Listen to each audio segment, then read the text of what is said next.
And that is a wrap here from Foxborough. Minicamp is over. The Patriots holding 3 mandatory practices. And, of course, all eyes were on the quarterbacks, Mac Jones and Cam Newton. I would say Mac Jones was the better of the 2 passers on day 1 and 2, but clearly Cam saved his best for last year today. Yeah, he rallied, you might say, but it's kind of not surprising. That's kind of in his makeup. And I've been chatting with his quarterback coach, Guru, who's been working with him privately. And he said that he's told me that Cam is motivated to prove the doubters wrong.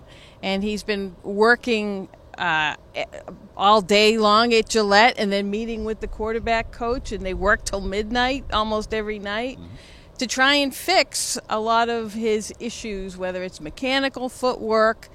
Today was the first day we actually saw something of that. Yeah, the fruits of that labor. Cam goes 17 of 21 in team drills, which you categorize as 11 on 11, full offense, full defense, and 7 on 7s. Basically, you're throwing without lines in front of you. So for him, all of his passes within 20 yards of the line of scrimmage were completed. His only misses were deep, and a couple of them were actually accurate. So very good for him. Mac Jones, on the other hand, today, 11 of 20 in team drills. A couple of drops, not fair to him, but his 2-minute drill ended in a bad pick and 2 deep misses. So, again, the rookie's going to have his ups and downs. Yeah, and that's, I think, what we're seeing from Mac Jones is typical of a rookie quarterback, although, there's people who are saying he's advanced, more advanced than any rookie that's been around here from a quarterback position.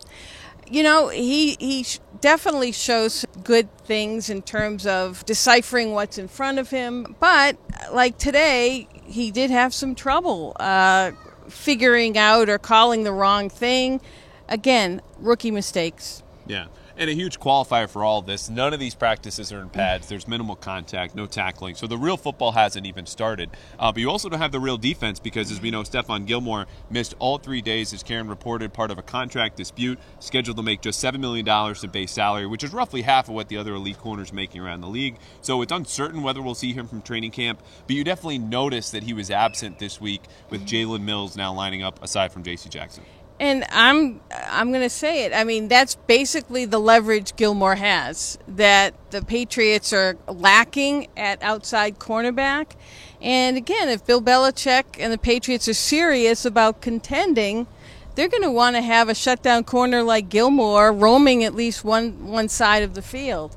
Without him, it really takes away from the defense. Yeah, certainly a statement. The silent assassin, as Devin McCourty called him, and all of his teammates made sure to express that they had his back in terms of this upcoming negotiation and holdout. But up front on that defense, we had a new star here. Again, at least for 3 days non-pads, Josh Uche, second-year outside linebacker, recorded a sack in every single practice during team drills and had 2 today, which is more than anyone. Of course, we talked a lot about Dante Hightower before, but is it Uche, is it Hightower? What else is catching your eye with this defense? Well, I was going to say Uche. I mean, he's been running around like he's on fire, getting into the backfield, which is a good thing.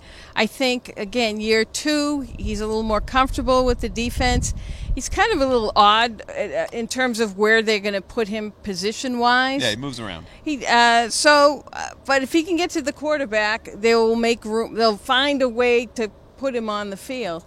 The return of Hightower is noticeable and terrific. Van Noy, I mean, I'm expecting big things from this defense. Yeah, but we won't know any more for about 6 more weeks. We have hit the finish line here in Foxborough on a big offseason for the Patriots.